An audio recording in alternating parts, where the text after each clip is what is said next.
Hello and welcome to Kanen Coffee Espresso Machines. Today we're testing this Breville espresso machine, and let's go ahead and pull a shot. First we have pre-infusion.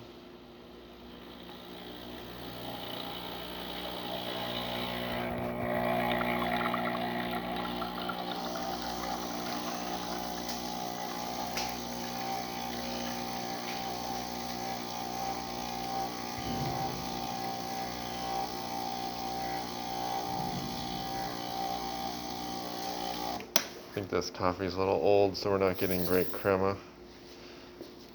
But you can see we have good flow, and the main thing is the solenoid valve wasn't working. And let's go ahead and test the steam. Nice strong steam. So thank you for pairing with Kanen Coffee. Please like our videos below. If you'd like to see more videos like this, subscribe to our channel. Thank you.